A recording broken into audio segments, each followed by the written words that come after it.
Today, we're going to take you on a tour around in San Antonio. Don't worry, it's not the same old Riverwalk. We're going to take you to a place that was featured on Diners, Drive-Ins, and Dives. And you're going to want to stick around to the end because we're going to take you to one of the oldest breweries in Texas. Yes, I am so excited to go to San Antonio again for today. We're loving it there. There's so much to do. We have several other videos on San Antonio that you can find. And let's get going. Hello and welcome back. If it's your first time here, I'm Scott. And I'm Allison. And we are Jarhead and Ginger's Journey. We're full-time RVers. We do destination videos, tips and tricks, and all things RV.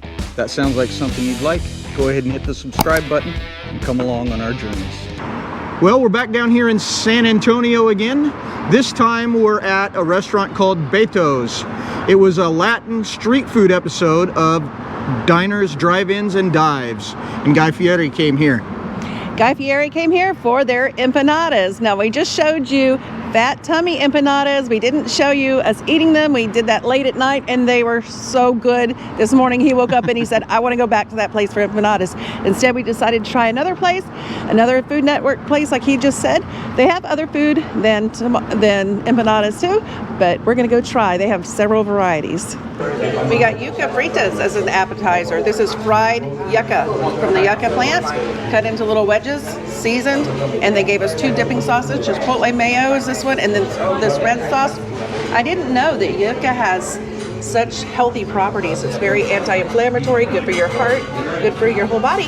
Give it a try with the chipotle mayo.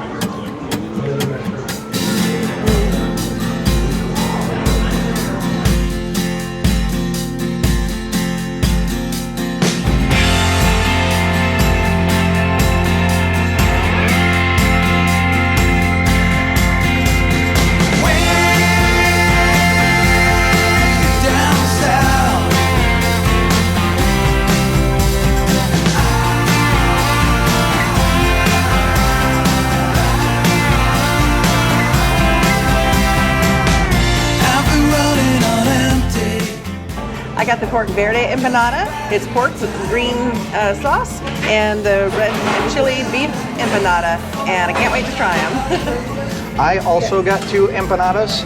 I got the one that Guy Fieri recommended. It's chicken and poblano. And I also got the original. It's some kind of beef. It also has raisins and onions and an egg, I believe, in there. So we're going to give it a shot. We'll let you know how it is.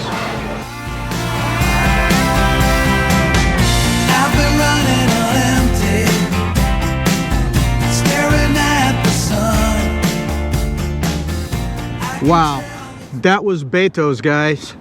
It was very, very good. It is actually Betos Alt Mex. But yes, it's good and it's different. The empanada crust, the breading was different than the one at Fat Tummy. Both were very good. I can't pick a favorite.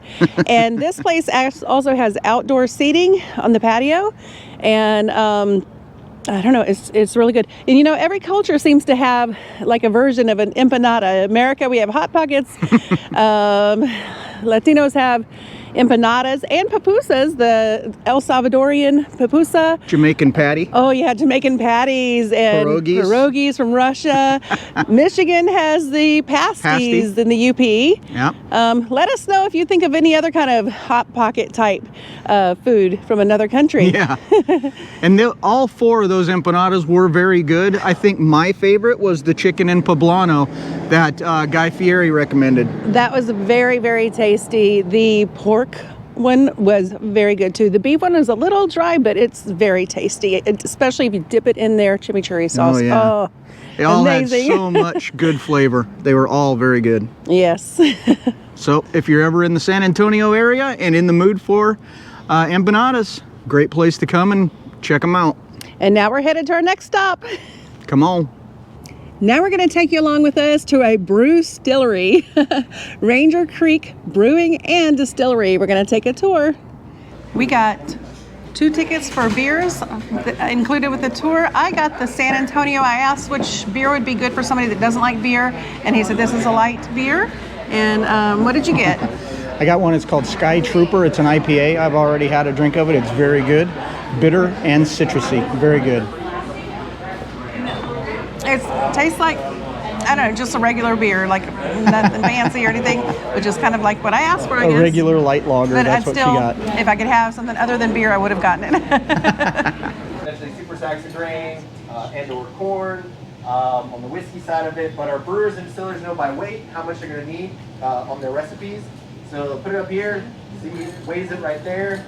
It gets basically fed, pushed into our mill room. Pardon me, I'm going to crack the door open. So everybody can peek through as we walk by. I'll ask whoever's the last person if they can kill the light and close the door for me.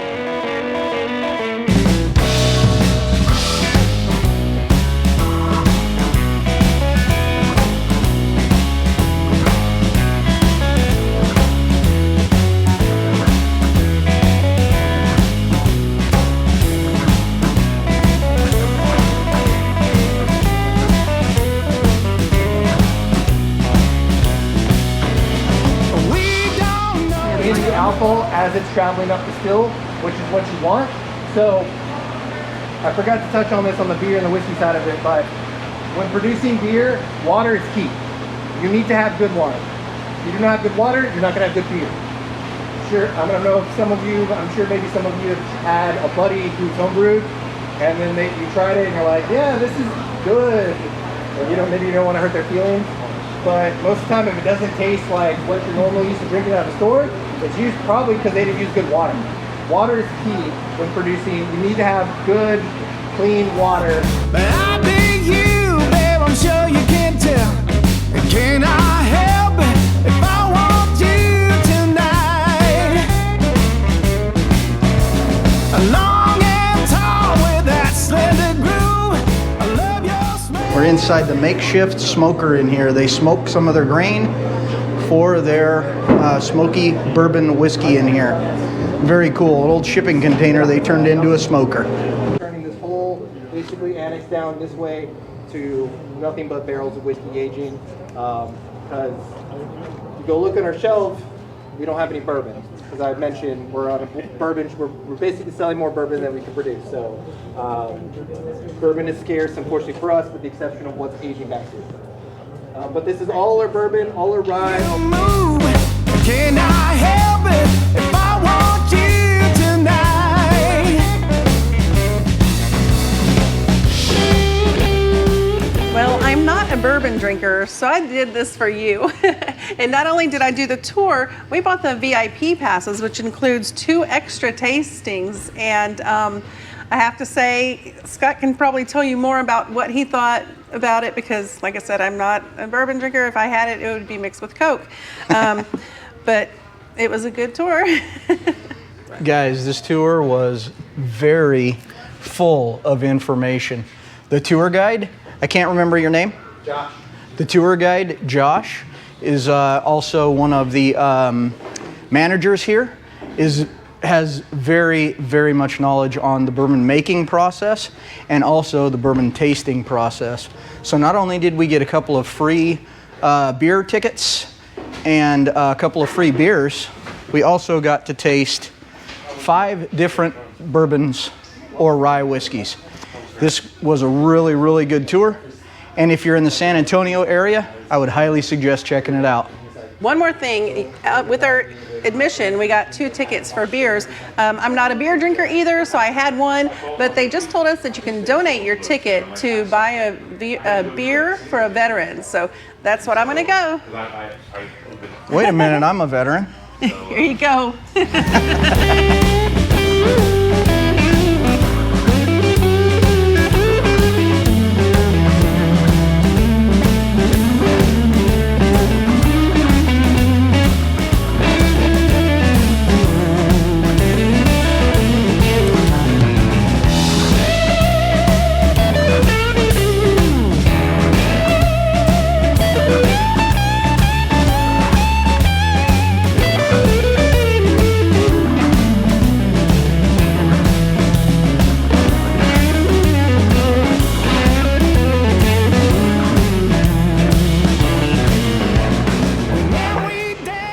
Sweet. So the Buy Better beer is basically the state of Texas doesn't allow us to discount alcohol.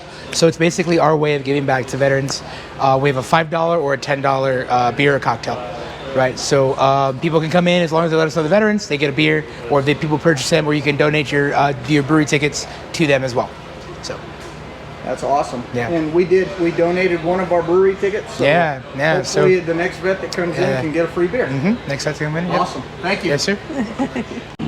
That was the end of the Brewstillery tour, and wow, did we learn a lot. So much information. It was about 2 hours for the tour and the tasting. Yeah. And they do have a food truck outside usually if you're hungry after that. That's the big noise you're hearing. He's got an open frame generator back there and it's going crazy. So sorry for the noise here at the end of this Brewstillery tour, guys. But like we said before, we got 2 glasses, 4 beers, and we were able to taste 5 different whiskeys for what, $15? The tour was $15. The 2 extra whiskeys, don't listen. $20 a person for the VIP. Oh boy. So we spent 35 bucks a pop. You guys are gonna have to watch this video like 6 times each, please, so we can do this again sometime. All right, we'll see you later. We're here exploring San Antonio again today, and today we're at Pearl Brewery. This place opened in 1883 under another name and has changed owners throughout the years, but mainly it's known as Pearl Brewery. And it closed in 2001, and a few years later this area was revitalized, and now it has shops and restaurants and even some housing in this area. Yeah, it's pretty cool. It got revitalized, and all the old buildings obviously are still here. They were just repurposed into different things. There's all kinds of shops. There's food right over here to our right. They stopped brewing beer here in 2001, but they still do brew the Pearl beer somewhere. This used to be the biggest brewery in Texas. Let's go check it out. Come on.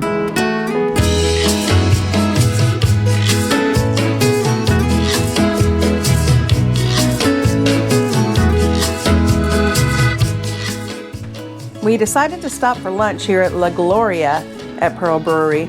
I got Dorados Verdes, the green tacos there. And I got the steak tacos. It was all very good. We also ended up getting some extra hot sauce to take home. It was delicious. Oh, I love the hot sauce. It was called Salsa de Arbol, and it is good.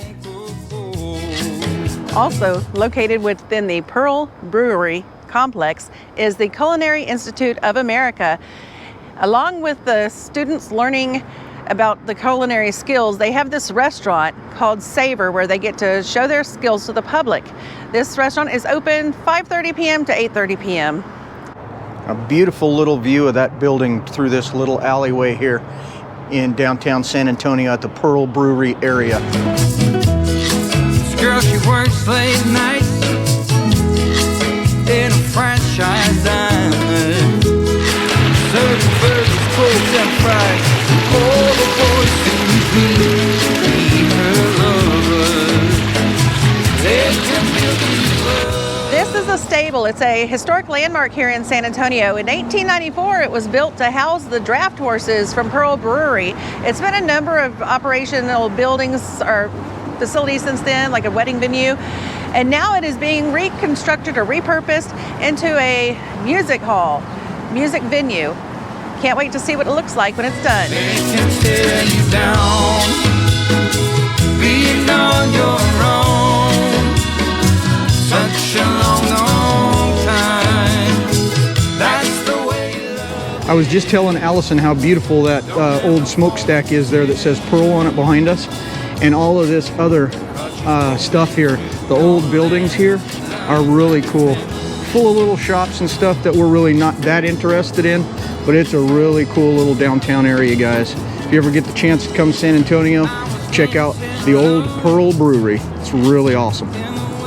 It has been cold and windy here in San Antonio, so we haven't been able to do many outside things, but we hope that you enjoyed coming along with us for dining and drinking and shopping here in San Antonio. At the Pearl Brewery. You can see behind us, there's a caboose car or a train car. So that's kind of cool too. This little place is really, really cool. A lot of shops, a lot of restaurants, and a lot of good architectural buildings and things. Pretty cool little old bit of San Antonio. I love that it is dog friendly. We saw a lot of dogs here. In fact, there's a dog boarding and walking place in the area as well. We didn't go into the boutiques because don't have any more room in the RV, but there are a lot of cool little boutiques and so many restaurants, and just it's a nice place to visit. Yep, give it a shot if you're ever in San Antonio.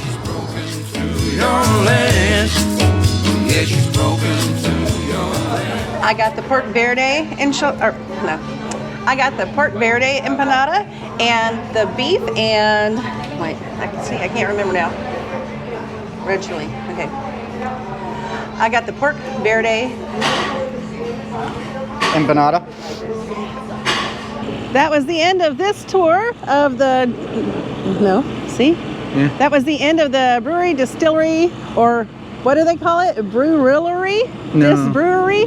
I don't know. Brewstillery. Brewstillery. Hello, I'm Gracie with Gracie and Jock's Adventure. Join us next time on Jarhead and Ginger's Journey.